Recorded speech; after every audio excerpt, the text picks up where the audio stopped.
नमस्कार बच्चों।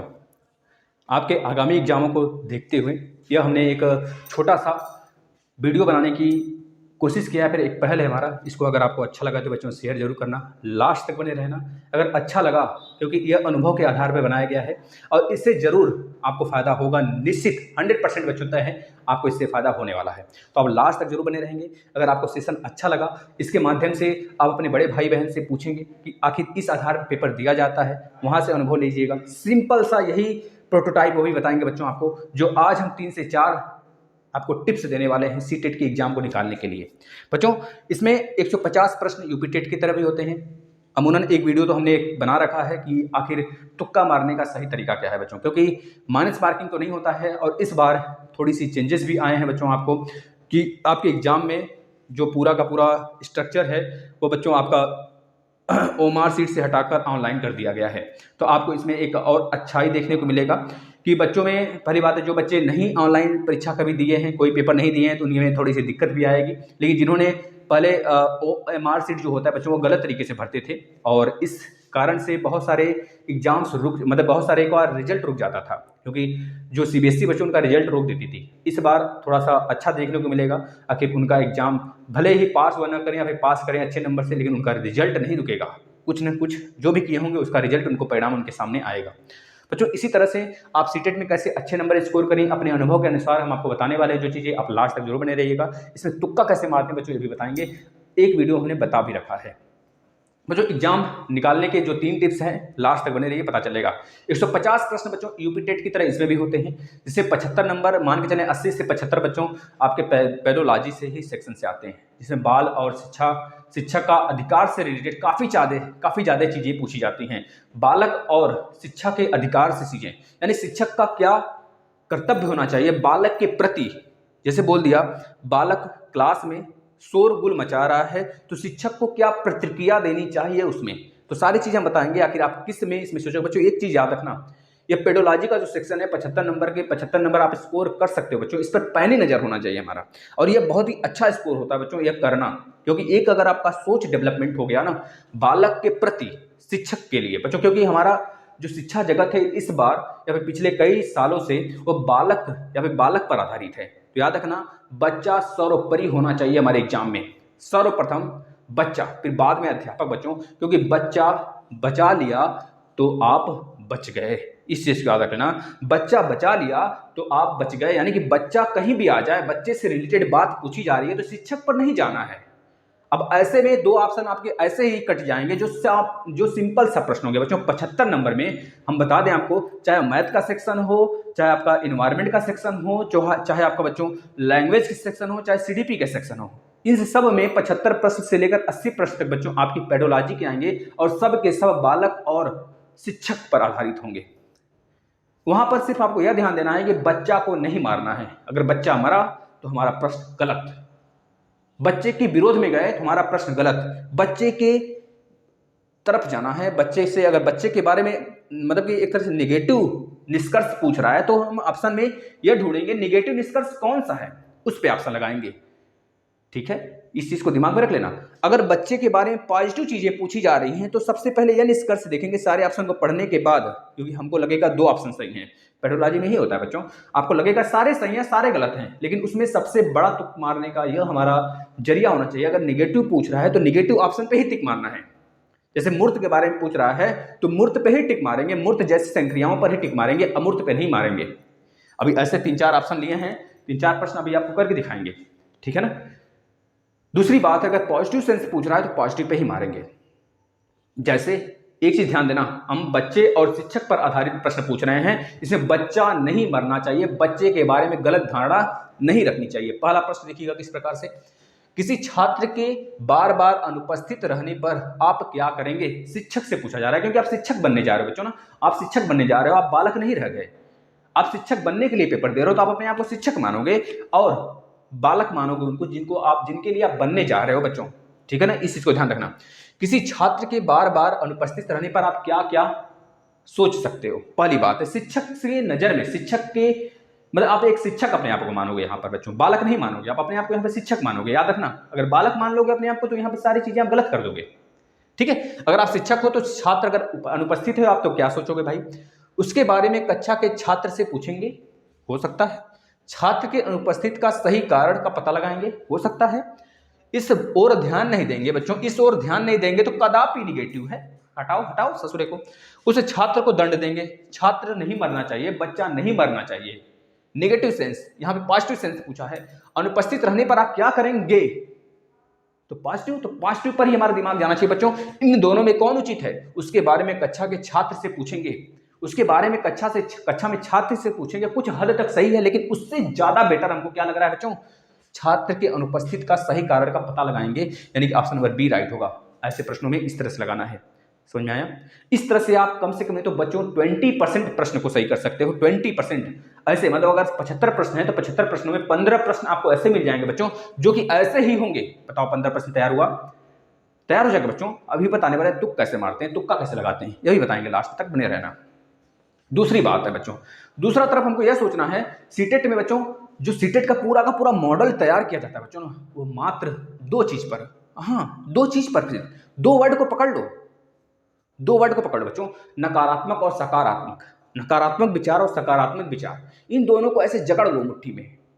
नकारात्मक और सकारात्मक मतलब इन्हीं दोनों पे प्रश्न तैयार होते हैं, इन्हीं दोनों के इर्द गिर्द प्रश्न घूमते हैं बच्चों।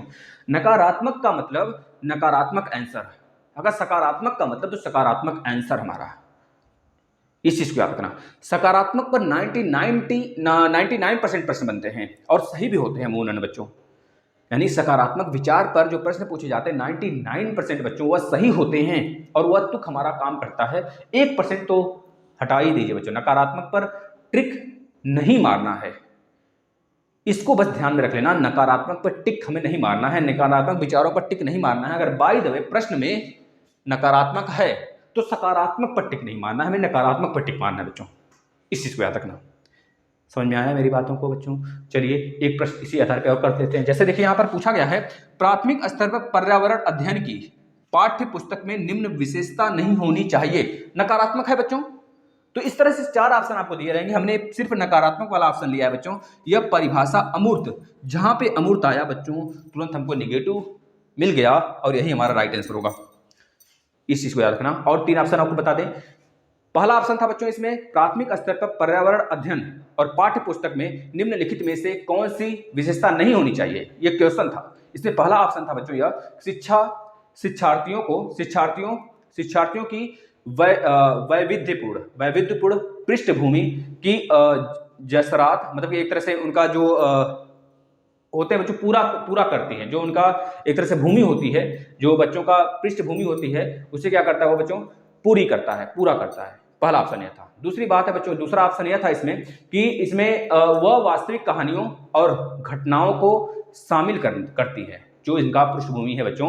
यह पाठ्य पुस्तक पढ़ने का है, मतलब कि पाठ्य पुस्तक जब पढ़ते हैं निम्न विशेषता नहीं होती है। इसे पूछा गया नहीं होती है, और यहाँ पे दिया गया है बच्चों कि जो पाठ्य पुस्तकें पढ़ते हैं तो उसमें क्या क्या होता है, उसमें बच्चों एक तरह से ध्यान केंद्रित नहीं किया, एक तरह से अमूर्त ध्यान केंद्रित करते हैं बच्चों। अमूर्त का मतलब क्या, जो चीजें सॉफ्टवेयर हों, अमूर्त होता है। जो चीजें बच्चों एक तरह से आप फिजिकली देखते हो वो मूर्त होता है, समझ गए ना। तो इसमें अमूर्त की ही बात तो की जा रही है, नहीं की बात किया जा रहा है बच्चों, तो नहीं होगा इसमें, ऑप्शन सही होगा।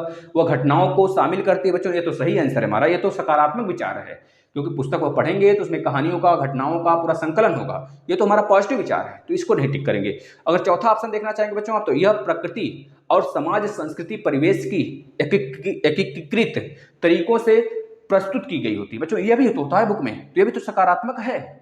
तो नकारात्मक क्या मिला बच्चों, सिर्फ यह मिला। तो याद रखना है, नकारात्मक अगर पूछता है तो नकारात्मक पे, अगर सकारात्मक पूछता है तो 99% बच्चों आपका प्रश्न ऐसे ही सही हो जाएगा।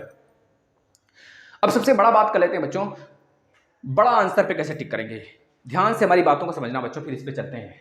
अगर मान लीजिए आप 120 प्रश्न या फिर 80 प्रश्न, बहुत सारे बच्चों कटाच करेंगे कि 120 नहीं, अगर हमको 80 ही आ रहा होगा, तो मान लीजिए आपको 80 आ रहा है तो आप 80 टिक कर लिए, 80 का 80 टिक करके बैठ गए, मात्र आप बच्चों 2 घंटे में मान लीजिए बैठ गए 80 कैसे, वैसे तो बहुत ज्यादा समय होता है, पर्याप्त समय होगा आपके पास, 2 घंटे में आप बैठ गए टिक करके पेपर। बचा आधा घंटा बच्चों, तो आधा घंटा में आपको कुछ नहीं आ रहा है उसमें, तो पता है आप कैसे करेंगे, उसमें देखेंगे सबसे बड़ा आंसर कौन सा। जैसे बोले यह एक बड़ा सा प्रश्न है, इस प्रश्न में आपको यह नहीं गिनना कितने वर्ड हैं, वर्ड ऐसे नहीं गिनना बच्चों। आपको सबसे पहले वो करना है, अगर आपको नहीं आ रहा है तो तुक मारने की बच्चों हम क्रिया बता रहे हैं आपको, तुक कैसे मारा जाता है। अगर प्रश्न बड़ा है तो प्रश्न बड़ा रहे चाहे छोटा रहे, उससे नहीं देखना हमको। अगर लास्ट में हमारे पास मान लीजिए 2-3 सेकंड बचा है, अभी 2-3 मिनट, 5 मिनट बचा है, 6 मिनट बचा है और हमको 10-20 प्रश्न करने हैं, छूटे हुए हैं, तो आप कैसे करेंगे उसको बच्चों? पहले प्रश्न पढ़ लेंगे अच्छे से। प्रश्न पढ़ने के बाद देखेंगे जो आंसर है, आंसर में कौन सा सबसे बड़ा आंसर है हमारा है, उस पर टिक करेंगे। भैया यह अनुभवी है, क्योंकि हमने इसको सॉल्व किया है, 2-3 पेपर हमने सॉल्व किया, 2-3 क्या बच्चों 10 पेपर हमने सॉल्व किया सीटेट का, तो इसमें हमने सब कुछ ये अनुभव के अनुसार आपको बताया जा रहा है बच्चों कि उसमें हमने जब 10 प्रश्न सॉल्व किया, 10 में से 8 हमारे सही हो गए। इस आधार पे जो हमने बताया बड़ा, सबसे बड़ा हमारा 8 सही होगा बच्चों, आपका भी 8 सही होगा, क्योंकि यह इस प्रकार से पेपर की डिजाइन ही किया जाता है कि बच्चों को पढ़ने में समय व्यतीत हो जाए और बच्चा कर न पाए।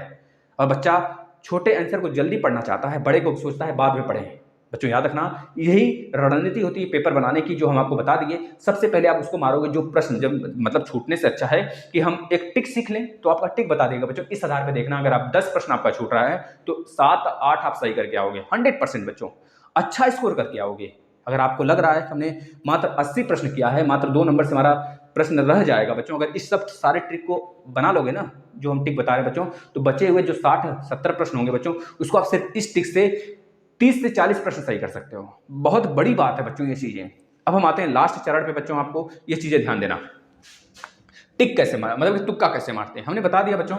120 प्रश्न मान लीजिए आप कर लिए सही सही, मान लीजिए कुछ बच्चे बोलेंगे 120 सर क्यों, 120 क्यों? अगर मान लीजिए हम 80 प्रश्न नहीं किए, तो मान लीजिए आप 80 प्रश्न कर लिए, 100 प्रश्न कर लिए, जितने भी कर लिए हम मानते हैं आपने 120 किया।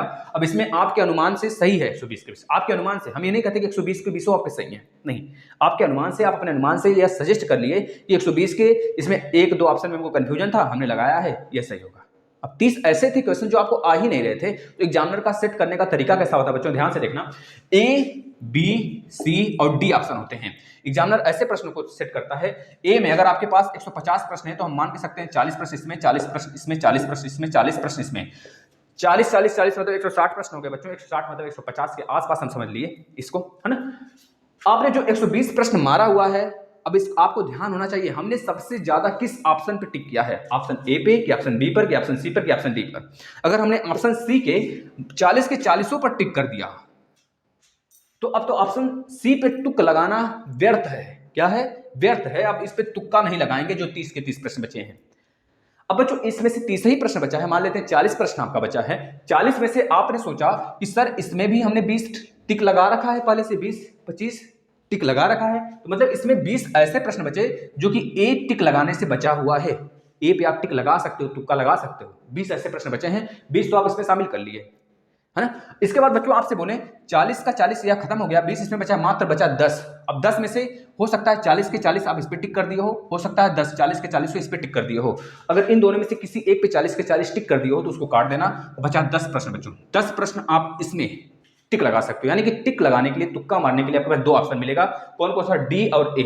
बच्चों पर आपको काउंट नहीं करना है कि हमने कौन से 40 मारे कौन से नहीं। अगर आपके पास थोड़ा सा तेज दिमाग हो तो आप अमूनन से अनुमान लगा सकते हैं, हाँ हमने ज्यादा ऑप्शन जो मारे हैं बी वाले मारे हैं, ज्यादा ऑप्शन जो मारे हैं सी वाले मारे हैं। इस तरह से आप थोड़ा सा अपने दिमाग को चलाएंगे वहां पर, या फिर काउंट करने का समय मिल जाएगा तो 10-15 मिनट में काउंट भी कर सकते हैं बच्चों। ए वाला ऑप्शन कितना टिक किया हुआ है, बी वाला कितना है, सी वाला और डी वाला कितना है। तो इस आधार पर आपको मिलेगा कि 20 प्रश्न हमारे 30 प्रश्न छूट रहे थे, 30 नहीं 40 मान लीजिए, कुछ भी जो छूट रहा हो, आपको 30 प्रश्न छूट रहे थे, जिसमें से हमने 20 प्रश्न ए पे लगा लिया था, 20 प्रश्न ए बचा था, और 40 के 40 में, मतलब 40 में से डी में कितने प्रश्न बचे थे? 10। बच्चों इस प्रकार से आपका जब 30 प्रश्न छूटा है तो पता है आपको क्या करना चाहिए। जो ज्यादा प्रश्न आपने टिक नहीं लगाया, इसमें तो 20 ही लगाया है, इसमें 10 लगाना बाकी है, इसमें 20 लगाना बाकी है, तो आपको सारे के सारे ऑप्शन ए पे टिक करना है, सारे के सारे पर ए पे टिक करना है बच्चों।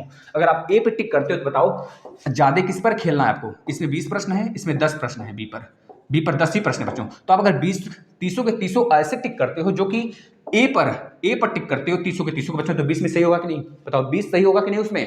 क्योंकि हमारा ऐसा इसमें 30 में से ऐसा विकल्प छूटा हुआ है 20 जो कि ऑप्शन ए है, और ऑप्शन ए का सही होने का वहां पर 99% चांस बनेगा अपेक्षा तो डी के।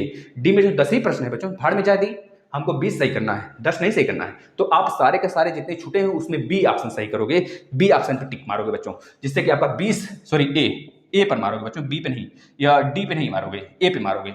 20 के 30 के 30 आप ए लगा दो, टिक तुक्का मारो ए पर तुक्का मारो, ए पर तुक्का मारो बच्चों, जिससे कि आपके 20 तो सही हो जाएंगे कम से कम। बताओ यह कैसा लगा बच्चों आपको? पूरा का पूरा समझना, अगर आपको अच्छे समझ में आया हो तो अपने दिमाग को खोल के रखना, जो सारी चीज़ें बताई गई बच्चों परिवेश में रहकर सोचना, बच्चों को विकल्प लेके चलना। बच्चा मरना नहीं चाहिए, अगर बच्चा बचा लिया तो आप बच गए। इस चीज़ को याद रखना बच्चों, बच्चा बचा लिया तो आप बच गए। इस चीज़ को याद रखना। बस अगर वीडियो समझ में आया हो शेयर करना बच्चों। और सारे क्लासेस आपके सीडीपी के लिए बहुत बेहतरीन तरीके से सिद्धांत पढ़ा रहे हैं बच्चों सारे। अगर आपको मतलब बच्चों आपको देखना है, आपको यह तरह से टेलीग्राम पर जुड़कर सारे पीडीएफ डाउनलोड करने हैं, सारे पिछले साल के प्रीवियस ईयर पेपर डाउनलोड करने हैं, तो डिस्क्रिप्शन में सबसे ऊपर ही टेलीग्राम लिंक दिया गया है, आप लोग ज्वाइन हो जाइए। धन्यवाद।